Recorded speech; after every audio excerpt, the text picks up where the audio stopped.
things that they're trying to do. We defended this country once before. We'll do it again. Newsmax's very own host, who are at the UFC event front row, Rob Schmitt, who's been shot at more times than I have, I think, at this point, and Greg Kelly, host of Greg Kelly. Look, you were at the White House Correspondents' Dinner. Yeah. You were at this White House event. I mean, luckily this one never got off the ground. They foiled it a few days before, but yeah. I mean, they were going to funnel you guys out, high-ranking people, which you were in the front with some of those people. Yeah, and take shots at you. Well, luckily I'm not that high ranking. That's the good news. But yeah, it's surreal how we're getting so used to hearing these stories, you know? I mean, this is not even really, I mean, go to other networks, this is not even busting into the top of the show.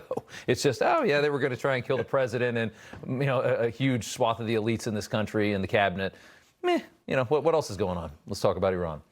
Well, listen, fortunately, these guys were, you know, goofy idiots, right? I mean, these are not sophisticated people. So we've got that going for ourselves. Did I survive an assassination attempt? Can I say that going pretty forward? Much. Is that what you want? I also, look, you're right about the rhetoric. We're kind of accustomed to it. But what happens when somebody more sophisticated, when, I don't know, Iran, when our enemies, China, you know, starts to hire people to do something along these lines? We don't know all the deal about these individuals. I would like to know more about their grades, you know, who they were talking to. Maybe it's not a bunch of goofy idiots. Were they talking to anybody important in Washington? I'd like to know. Yeah, you brought up, you know, Iran and stuff like this. Yeah. You've got FISA right now. John Thune's pushing that through. Trump says he's not going to sign it until he attaches it to the SAVE Act. But Thune's like, no, we're going to push this through by itself. I'm against the 702, the whole Section 702. I think it's totally whack. Do you think it's imperative for national security? I think it's with Trump in there. I can't even fathom the job of trying to protect this man that so many people want to kill. I mean, it is a surrender. And what we saw, you talked about the Correspondents' Dinner. I mean, that was so wide open. I remember when I walked in there and I saw all the cabinet members, and it was before I had even seen a security screening area. And I saw Rubio and everybody was just talking to the media. I was like, those guys could have been killed instantly. I walked in right behind Kennedy, and there was no security at all. You could have just walked in with anything. That was really crazy to me that it was that lax. And I think they might have hopefully learned a lesson that day.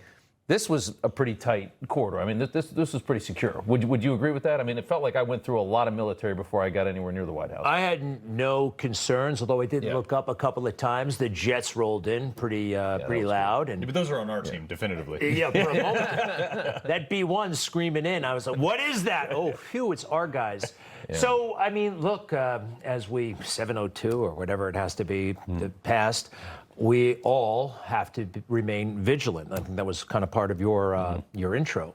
And those who are on duty right now at the Secret Service and beyond, they have to do their jobs. And I thought they were the other night. But every person, no matter how big, no matter how small, and that damn phone, you know, distracting so many people and making us very, very, you know, irate at the drop of a hat. Yeah. So this is a distraction. I think distraction is an enemy, Carl. I really do. Yeah, well, that's a good point, though, because we've been fed information at the rate of a fire hose, and 50% of the time, it's just not true. It gets community noted, or it gets clarified, or walked back. That's the problem with this flow of information. 23 members of this group. Yeah. That's a huge group of people that they put together for this.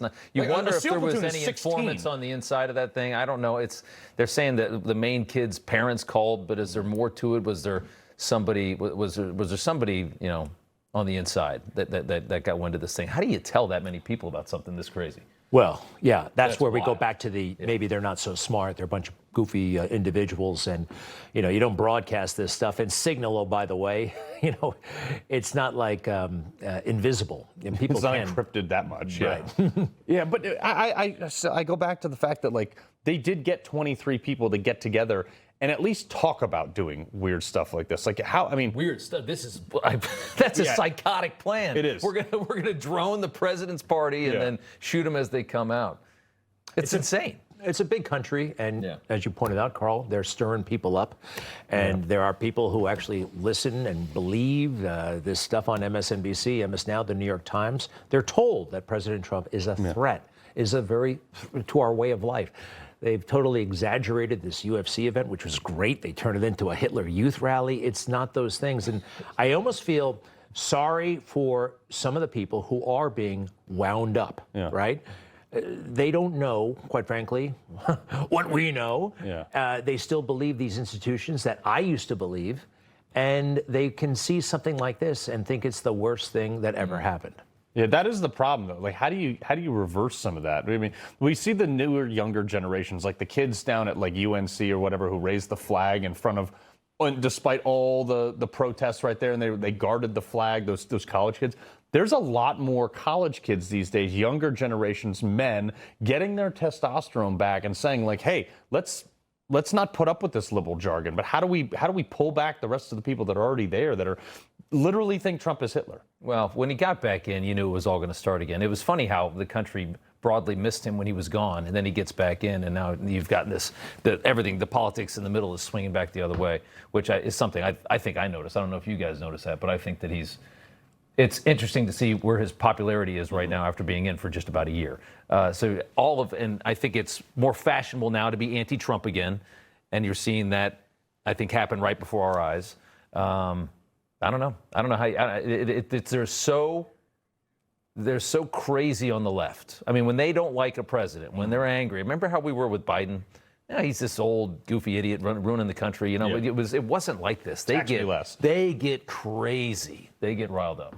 You know, one answer, quite frankly, is to pray. I really believe. Turn to God. Many of us in conservative and liberal circles, we talk about God as almost as a wedge issue. And I think he, capital H, is the only one who can get us through this. And it's important to go there, in my opinion, all the time, not just on special occasions, because all of this, we're all in his hands. And I just feel a greater recognition of that. But that's why the left is trying to get that out of our schools, out of our kids, out of our lives. You know, but a lot of us have assisted them by turning away from it ourselves. Eric Metaxas once said, the war on Christmas that we all talk about, there would be no war if those of us who believe spoke and practiced and acted with him, and they wouldn't have a chance. Deeper thoughts with Greg Kelly. Potentially. Potentially. Allegedly. Lovely sermon. Greg, Rob, appreciate you guys stopping by. Good to see you, Carl. All right. He loves the Constitution. He fights for what's right. He hates the bad guys. He's a freedom warrior. He's your freedom warrior. Watch Carl Higbie every weekday on Newsmax.